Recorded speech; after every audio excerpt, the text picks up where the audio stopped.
Hello बच्चों, कैसे हैं आप। तो बेटा हम chapter 3 theory base of accounting class 11th accounts कर रहे हैं। पार्ट 2 है बेटा ये। और welcome to my channel commerce Paribhasha. बेटा अकाउंटिंग प्रिंसिपल्स का मतलब हमने समझा था कुछ रूल्स या कुछ नॉर्म्स अकाउंटिंग के जिन्हें हम फॉलो करते हैं, या कुछ गाइडलाइंस। अकाउंटिंग प्रिंसिपल्स को हमने दो कैटेगरी में डिवाइड किया था बेटा।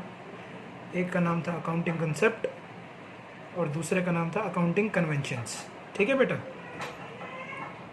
अकाउंटिंग कंसेप्ट में हमने पढ़ा था बेटा, अकाउंटिंग कंसेप्ट का मतलब होता है कुछ अजम्पशंस जो हर अकाउंटेंट फॉलो करता है अकाउंटिंग करते समय। ठीक है बेटा, जिसमें हमने 3 अजम्पशंस पढ़ी थी।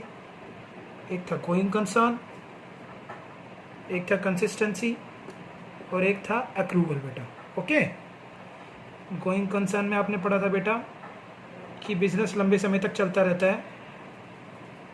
कंसिस्टेंसी में आपने पढ़ा था बेटा कि एक अकाउंटिंग प्रैक्टिस अगर हम फॉलो करते हैं तो वही लगातार फॉलो करते रहते हैं। एक्रूअल में आपने पढ़ा था बेटा कि एक ट्रांजैक्शन आप तभी रिकॉर्ड करते हैं जब वो होती है, not when the settlement take place. तो ये 3 असम्पशंस हमने लास्ट क्लास में पढ़ी थी बेटा, पार्ट 1 अब इसका देख लेना। आज हम कवर करेंगे बेटा सारे के सारे अकाउंटिंग कन्वेंशंस। ठीक है बेटा, या अकाउंटिंग प्रिंसिपल्स भी हम उन्हें बोलते हैं। ठीक है बेटा, तो सबसे पहले बेटा टोटल 11 प्रिंसिपल्स हैं, टोटल 11 अकाउंटिंग कन्वेंशंस हैं जिसको हम पढ़ने जा रहे हैं। ठीक है, तो पहला क्या है बेटा, बिजनेस एंटिटी प्रिंसिपल। ठीक है बेटा, या जिसे हम अकाउंटिंग एंटिटी प्रिंसिपल भी बोलते हैं। अब ये बिजनेस एंटिटी प्रिंसिपल होता क्या है बेटा, सपोज कोई ओनर है बेटा, एक बिजनेस स्टार्ट करता है। ठीक है, और बिजनेस स्टार्ट करते समय उसने कैपिटल लगाई 10,000। ठीक है बेटा, उसने 10,000 इन्वेस्ट करा। ओके, नाउ आपको ये समझना पड़ेगा, तो एक ओनर ने 10,000 कैपिटल इन्वेस्ट किया एक बिजनेस में, जिसे हम बोलते हैं कैपिटल, जो इन्वेस्ट करता है। अब इस प्रिंसिपल का मतलब ये है बेटा कि ओनर और बिजनेस ये दोनों अलग अलग सेपरेट एंटिटी है। ठीक है बेटा, तो हम जब अकाउंटिंग करते हैं तो वो हमेशा बिजनेस के पर्सपेक्टिव से करते हैं, और according to the business perspective जो ये 10,000 रुपीज़ कैपिटल है, ये बिजनेस के ऊपर क्या है बेटा, एक लायबिलिटी है, ये बिजनेस के ऊपर एक बर्डन है, क्योंकि बिजनेस ने ये किसी और से लिए हैं, ओनर से लिए हैं। वो ओनर ही है जो बिजनेस में इन्वेस्ट करता है, पर इस इन्वेस्टमेंट को हम कैपिटल बोलते हैं बिजनेस के पर्सपेक्टिव से, और ये कैपिटल बिजनेस के लिए क्या है बेटा, लायबिलिटी है, क्योंकि ये बिजनेस के लिए किसी और की मनी है बेटा। ठीक है बेटा, तो अकॉर्डिंग टू दिस प्रिंसिपल बेटा, business and owners are 2 separate entity. और इस प्रिंसिपल का बेस्ट एग्जांपल है capital which is treated as liability. तो इस प्रिंसिपल को हम बोलते हैं बेटा बिजनेस एंटिटी प्रिंसिपल, जिसमें क्या होता है बेटा, ओनर और बिजनेस क्या होता है, 2 सेपरेट एंटिटी माना जाता है ओनर और बिजनेस को। ठीक है,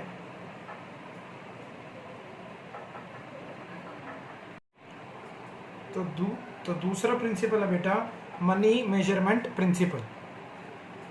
मनी मेजरमेंट प्रिंसिपल। ठीक है बेटा, मनी मेजर प्रिंसिपल ये कहता है बेटा, ये प्रिंसिपल ये कहता है कि हम हर ट्रांजैक्शन और इवेंट्स को जिसे भी मनी की टर्म्स में रिकॉर्ड करते हैं, सिर्फ उन्हें हम बुक्स में रिकॉर्ड करते हैं। यानी कि transaction and events that can be expressed in terms of money are recorded in books of accounts. हम वो ट्रांजैक्शन जिन्हें हम मनी के टर्म्स में रिकॉर्ड करते हैं वही बुक्स में आएगी। तो ये छोटा सा प्रिंसिपल है जिसे हम बोलते हैं मनी मेजरमेंट प्रिंसिपल। ठीक है बेटा, जिसमें क्या होता है मैं आपको बता देता हूँ कि सिर्फ अकाउंट्स की बुक में वही ट्रांजैक्शंस रिकॉर्ड होगी जिन्हें हम इन टर्म्स ऑफ मनी में कर सकते हैं। ठीक है बेटा, नाउ इसके बाद थर्ड प्रिंसिपल है बेटा accounting period principle. Accounting period principle. ठीक है बेटा, अब ये क्या कहता है बेटा, अकाउंटिंग पीरियड प्रिंसिपल का मतलब है बेटा कि एक बिजनेस जिसे हमने आज स्टार्ट किया है, ठीक है बेटा, जो 2 3 4 5 साल कई साल तक चलता रहेगा और एक बार जाके एंड हो जाएगा, एक बार जाके एंड हो जाएगा। तो एक बिजनेस जो हमने शुरू किया जो सपोज 30 साल बाद बंद हो जाएगा, ख़त्म हो जाएगा, तो इसको हम बोलते हैं बेटा लाइफ ऑफ बिजनेस। ठीक है बेटा, ये जो पूरा टाइम पीरियड है। तो कोई भी बिजनेसमैन बेटा बिजनेस ख़त्म होने के बाद ये चेक नहीं करता कि उसे प्रॉफिट हुआ है या लॉस हुआ है, कितना प्रॉफिट या कितना लॉस हुआ है, वो एंड ऑफ द बिजनेस ये चेक नहीं करता। इनफैक्ट वो इस बिजनेस की लाइफ को बेटा छोटे छोटे पोर्शन में डिवाइड कर देता है, छोटे छोटे पीरियड्स में डिवाइड कर देता है। ये एक पीरियड जनरली बेटा 1 ईयर का होता है। ठीक है बेटा, और इसके साथ साथ कोई भी बिजनेसमैन उस अकाउंटिंग पीरियड के एंड में चेक करता है कि उसे क्या प्रॉफिट या क्या लॉस हुआ है। फिर 1 साल के बाद चेक करता है बेटा, फिर 1 साल के बाद चेक करता है। तो इसमें हर businessman every year profit and loss check करता है बेटा। तो इस प्रिंसिपल का मतलब है life of a business is divided into smaller periods या टाइम इंटरवल, जनरली 1 ईयर होता है जो, and at the end of which, और जिसके एंड में इनकम स्टेटमेंट मतलब P&L अकाउंट और पोजीशन स्टेटमेंट मतलब बैलेंस शीट प्रिपेयर की जाती है। ठीक है, इसका मतलब मैं दोबारा से बता देता हूँ कि बिजनेस की लाइफ को डिवाइड किया जाता है छोटे छोटे टाइम इंटरवल्स में, जिनको हम बेटा अकाउंटिंग पीरियड बोलते हैं, और ये जनरली 1 ईयर होता है। और हर अकाउंटिंग पीरियड के एंड में हम profit and loss balance sheet prepare करते हैं हर ईयर के एंड में, और हम बिजनेस के लाइफ को छोटे छोटे पीरियड्स में डिवाइड कर देते हैं। इस प्रिंसिपल को बोलते हैं अकाउंटिंग पीरियड प्रिंसिपल। ठीक है बेटा, तो आपको ये प्रिंसिपल समझ आ गया बेटा। तो 3 प्रिंसिपल्स तो हो गए हैं क्लियर बेटा, business entity principle, money measurement principle और अकाउंटिंग पीरियड प्रिंसिपल। इसके बाद 4th प्रिंसिपल है बेटा फुल डिस्क्लोजर प्रिंसिपल। ये क्या होता है बेटा? तो फुल डिस्क्लोजर प्रिंसिपल ये कहता है बेटा कि all the significant information should be fully disclosed in the financial statement. तो इसका मतलब है बेटा कि जितनी भी इम्पोर्टेंट इंफॉर्मेशन हमारे बिजनेस की होती है उन्हें हमें शो करना पड़ता है। डिस्क्लोज मतलब बेटा शो करना होता है। जितनी भी इम्पोर्टेंट इंफॉर्मेशन होती है बेटा उन्हें हम शो करना पड़ता है बेटा फाइनेंशियल स्टेटमेंट में। इसका बेस्ट एग्जांपल होता है contingent liability which is shown as a footnote to the balance sheet. हम अपनी बैलेंस शीट के नीचे कॉन्टिंजेंट लायबिलिटी को शो करते हैं। कॉन्टिंजेंट लायबिलिटी क्या होती है बेटा, मैं आपको बताता हूँ। कॉन्टिंजेंट का मतलब होता है बेटा एंटिसिपेटेड, और लायबिलिटी का मतलब क्या है बेटा लॉस। तो कॉन्टिंजेंट लायबिलिटी का मतलब क्या हो गया बेटा एंटिसिपेटेड लॉस। तो फ्यूचर में होने वाले एंटिसिपेटेड लॉस है इसका मतलब। ये अभी हुए नहीं है बेटा, ये सिर्फ बिजनेस को लग रहा है कि शायद ये फ्यूचर में हो जाएंगे। इन लॉसेस को हम बोलते हैं एंटिसिपेटेड लॉसेस या कॉन्टिंजेंट लायबिलिटी, जो फ्यूचर में हो सकते हैं। तो हमारा प्रिंसिपल ये बोलता है कि फ्यूचर में होने वाले लॉसेस भी एक इम्पोर्टेंट इन्फॉर्मेशन है, तो इन्हें भी हम डिस्क्लोज करें या शो करें। तो हम क्या करते हैं बेटा बैलेंस शीट के फुटनोट में हम इसे शो कराते हैं कॉन्टिंजेंट लायबिलिटी को।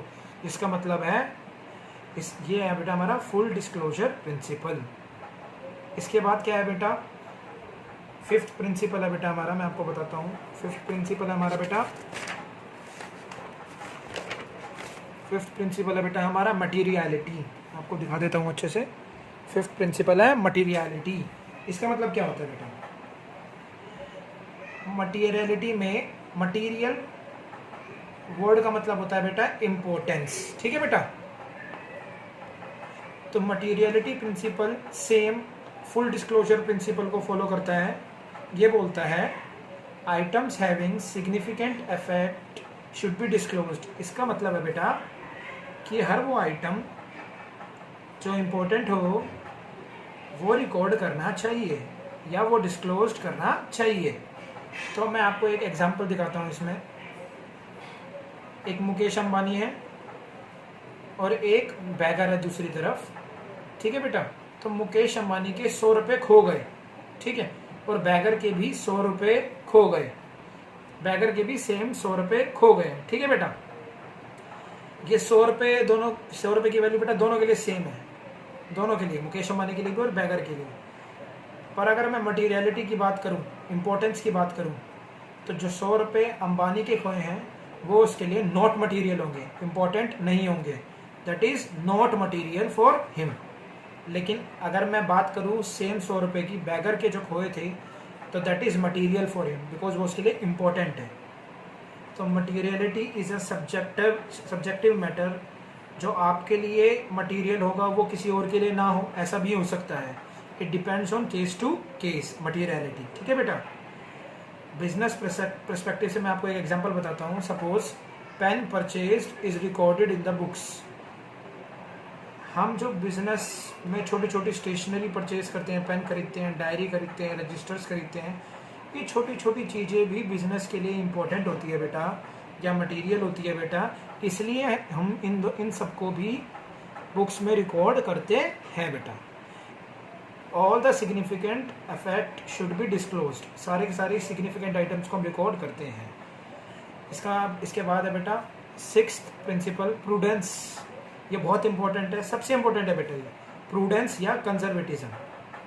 It is an important principal बेटा, अच्छे से समझना है। इसका मैं एग्जांपल देता हूँ पहले। सपोज आप, ठीक है बेटा, एक टेस्ट देकर आते हो या एग्ज़ाम दे के आते हो, ठीक है, तो आपकी मदर आपसे पूछती है बेटा कि आपका एग्ज़ाम कैसा हुआ, आपके कितने मार्क्स आ जाएंगे, ठीक है।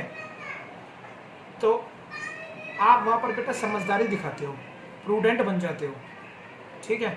अगर आपको मन में लग रहा होता है कि आपके 90 आ जाएंगे, शायद 90 आ जाएंगे, तो आप अपनी मदर को बोलते हो 85।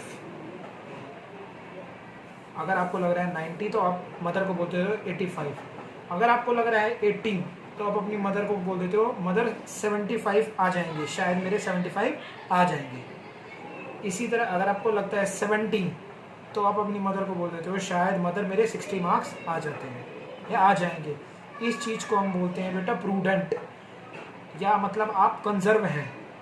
आपको जो चीज़ लग रही है, आपको लग रही है कि कोई चीज़ ज़्यादा हो सकती है, बट स्टिल आप कंजर्व होके उसको चीज़ को कम बता रहे हो। सेम प्रिंसिपल बेटा अकाउंट्स में भी फॉलो होता है, जिसमें हम क्या करते हैं बेटा कि फ्यूचर में होने वाले जो एंटिसिपेटेड प्रॉफिट है उसको हम इग्नोर करते हैं, या लेकिन जो फ्यूचर में होने वाले पॉसिबल लॉसेस हैं उसको हम रिकॉर्ड कर लेते हैं। इसकी लैंग्वेज लिखी हुई है, देखो बेटा, कि do not anticipate profit. Future में होने वाले प्रॉफिट को या फ़ायदे को आपको इग्नोर करना है, लेकिन फ्यूचर में होने वाले पॉसिबल लॉसेस को आपको रिकॉर्ड करना है। प्रोवाइड का मतलब होता है रिकॉर्ड करना बेटा, रिकॉर्ड करनी है बेटा आपको जितने भी पॉसिबल लॉसेस आपको लग रहा है हो सकते हैं, ठीक है बेटा। ये प्रिंसिपल आपको अकाउंटिंग में कंजर्व रहना सिखाता है, ठीक है बेटा। फ्यूचर में होने वाले प्रॉफिट को आप रिकॉर्ड नहीं करोगे अभी से, लेकिन फ्यूचर में होने वाले पॉसिबल लॉसेस को आप अभी से रिकॉर्ड करोगे। एग्जांपल बताता हूँ मैं बेटा आपको। Creation of provision for doubtful डेप्ट, ठीक है बेटा। यहाँ पर डेप्ट का मतलब क्या है, डेट्स का मतलब है यहाँ डेटर, ठीक है बेटा। डेट्स का मतलब है बेटा यहाँ पर डेटर। सपोज बेटा मुझे किसी डेटर से 10,000 रुपीज़ लेने हैं, ठीक है बेटा, लेकिन मैं डाउटफुल हूँ बेटा, मुझे लगता है कि शायद वो मेरे 1,000 रुपये नहीं देगा, मुझे 10,000 लेने थे। तो मुझे किसी डेटर से 10,000 लेने हैं और मुझे लगता है कि वो 1,000 नहीं देगा, तो इसको हम क्या बोलते हैं बेटा, डाउटफुल डेट्स। ये मेरा फ्यूचर में होने वाला नुकसान है बेटा, ये मेरा फ्यूचर में होने वाला एक पॉसिबल लॉस है। तो मैं इस पॉसिबल लॉस को आज मैं रिकॉर्ड कर लेता हूँ as provision for doubtful debts. तो creating a provision for doubtful debts is a best example to understand conservatism, ठीक है बेटा। या दूसरा, closing stock is valued at cost और market price whichever is low. इसका मतलब क्या है बेटा, हम यहाँ पर भी कंजर्वेटिज्म फॉलो करते हैं बेटा। हम अपने क्लोजिंग स्टॉक को या तो उसकी कॉस्ट या जितने का हमने खरीदा है, या उसकी मार्केट प्राइस यानी कि जितने की वो मार्केट में वैल्यू रखता है, तो हम अपने स्टॉक को बेटा कॉस्ट या मार्केट प्राइस दोनों में से जो लो है उसकी वैल्यू निकालते हैं बेटा, क्योंकि हम कंजर्व रहते हैं। हम फ्यूचर में होने वाले पॉसिबल लॉस को रिकॉर्ड करते हैं। तो इस प्रिंसिपल को बोलते हैं बेटा हम प्रूडेंस या कंजर्वेटिज्म, जिसमें हम फ्यूचर प्रॉफिट्स को इग्नोर करते हैं, फ्यूचर लॉसेस को रिकॉर्ड करते हैं। ठीक है बेटा, so this principle is known as conservatism. Okay बेटा, इसके बाद क्या है बेटा,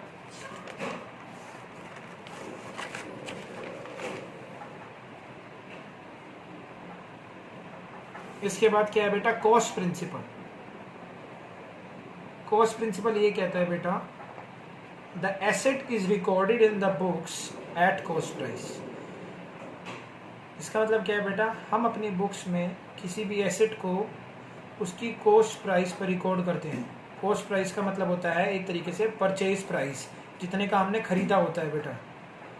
ठीक है बेटा, सपोज हमारी खरीदने के बाद उस एसेट की मार्केट वैल्यू हो जाती है 1,20,000 या 1,40,000, तो वो मार्केट वैल्यू हमारे लिए इग्नोरेंट है, बेकार है बेटा। हम उसे इग्नोर करेंगे क्योंकि according to this principle as the asset is always recorded as market price, या जिसको हम बोलते हैं cost price. So this principle is cost principle. ठीक है बेटा, इसके बाद 8th प्रिंसिपल है बेटा मैचिंग प्रिंसिपल। मैचिंग प्रिंसिपल क्या होता है बेटा, very simple. Cost incurred during a particular period should be matched against the revenue of that period. इसका मतलब है बेटा, हमने एक पीरियड में कुछ रेवेन्यू अर्न करा है बेटा, हमने कुछ पीरियड में उस पीरियड में कुछ सेल्स करी है, तो उन सेल को करने के लिए बेटा, उस रेवेन्यू को अर्न करने के लिए बेटा, जो भी रिलेटेड एक्सपेंस हमें लगे हैं उस पीरियड में, वो भी हम रिकॉर्ड करेंगे। ठीक है, मतलब रेवेन्यू और एक्सपेंस एक पीरियड के दोनों चीज़ें रिकॉर्ड होती है बेटा। हम एक पीरियड के रेवेन्यू और उन रेवेन्यू से रिलेटेड एक्सपेंस दोनों को रिकॉर्ड करते हैं। इसे हम बोलते हैं मैच करना या मैचिंग प्रिंसिपल। तो हेयर कॉस्ट इनकर्ड मतलब expenses during a particular year should be matched against the revenue of that period. Example लेते हैं हम, बेस्ट एग्जाम्पल है बेटा डेप्रिसिएशन। डेप्रिसिएशन का मतलब होता है बेटा हमारे फिक्स्ड एसेट की वैल्यू में गिरावट। डेप्रिसिएशन का मतलब होता है बेटा fall in value of assets. ठीक है बेटा, fall in value of assets. अब ये कैसे रिलेट करता है ये मैं आपको बताता हूँ बेटा। ठीक है, ढंग से समझना बेटा। हम डेप्रिसिएशन को रिकॉर्ड करते हैं बिकॉज ऑफ मैचिंग प्रिंसिपल। बेटा हम क्या करते हैं, हम एक अपने बिजनेस में एक एसेट को यूज़ करते हैं पूरे साल रिकॉर्ड यूज़ करते हैं, जिसकी हेल्प से हम रेवेन्यू कलेक्ट करते हैं। सपोज एक मशीन है, हम उसे पूरे साल यूज़ करते हैं जिससे रेवेन्यू जनरेट होता है बेटा। ठीक है बेटा, और पूरे साल हमने जब मशीन को यूज़ किया तो जो उसका कॉस्ट है या जो उसका एक्सपेंस है, उसका कॉस्ट या एक्सपेंस क्या है बेटा, उसकी वैल्यू में गिरावट। ठीक है बेटा, आपने एक मशीन को पूरे साल यूज़ किया और उसने आपको रेवेन्यू जनरेट करके दिया, तो उसका एक्सपेंस क्या हुआ, उसका एक्सपेंस बेटा यही हुआ कि पूरे साल यूज़ करते वक्त उसकी वैल्यू में कुछ गिरावट आ गई बेटा।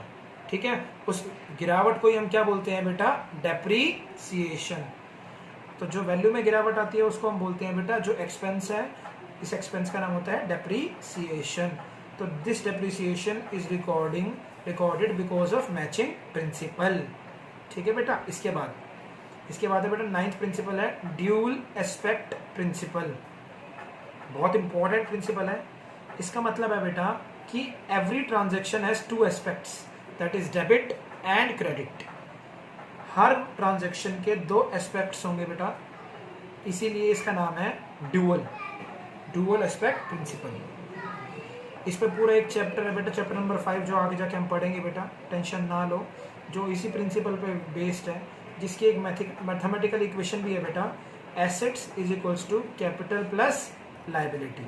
ओके बेटा, तो इस प्रिंसिपल में हम ये सीखेंगे कि हर ट्रांजैक्शन के दो एस्पेक्ट होते हैं, हर ट्रांजैक्शन दो तरीके से रिकॉर्ड होती है, एक डेबिट रिकॉर्ड और एक क्रेडिट रिकॉर्ड। इस प्रिंसिपल का नाम है ड्यूअल एस्पेक्ट प्रिंसिपल। इसके बाद क्या है बेटा, 10th है बेटा रेवेन्यू रिकॉग्निशन प्रिंसिपल।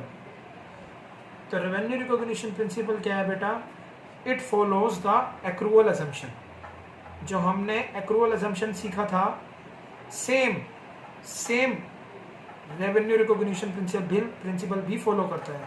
तो ये कहता है revenue is recognised in the period in which it is earned irrespective of the fact whether it is received और नॉट। इसका मतलब है बेटा कि सेम एक्रूवल वाली भाषा बोल रहा है ये, आपको रेवेन्यू तभी रिकॉर्ड करना पड़ेगा जब आपने उसे अर्न किया है, चाहे आपको पैसे मिले हो या ना मिले हो, वो इममटीरियल है। ठीक है बिल्कुल, तो ये बिल्कुल एक्रूवल वाली भाषा बोल रहा है, ये एक्रूवल बेसिस फॉलो करता है। तो रेवेन्यू को तभी रिकॉर्ड करते हैं जब आपने उसे अर्न किया है, चाहे आपको अभी तक पैसे मिले हैं या नहीं मिले। तो this principle is revenue recognition principal. Okay बेटा, और इसके बाद बेटा लास्ट प्रिंसिपल जो है हमारा, वो है बेटा वेरीफाइबल ऑब्जेक्टिव प्रिंसिपल। ये क्या है बेटा, मैं आपको बताता हूँ, वेरीफाइबल ऑब्जेक्टिव प्रिंसिपल। ठीक है बेटा, तो ये वेरीफाइबल ऑब्जेक्टिव प्रिंसिपल का मतलब है बेटा कि जो भी आप रिकॉर्ड करते हैं हम अपनी बुक्स में, उसका कुछ ना कुछ एविडेंस होना ही चाहिए। हम एविडेंस के आधार पर ही कुछ फिर वेरिफिकेशन कर पाते हैं। तो there must be a objective evidence of transactions which are capable of verification. हमारी रिकॉर्डिंग, हमारे ट्रांजैक्शन का कोई ना कोई एविडेंस होना ज़रूरी है जिनको हम वेरीफाई कर सकें। इस प्रिंसिपल को बोलते हैं बेटा वेरीफाइबल ऑब्जेक्टिव प्रिंसिपल।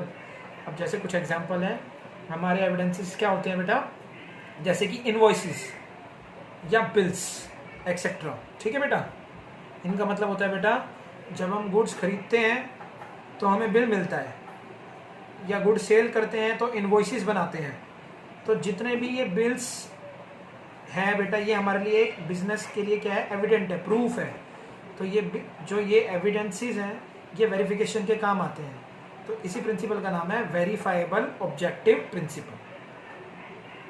ओके बेटा, so thank you for watching this video बेटा।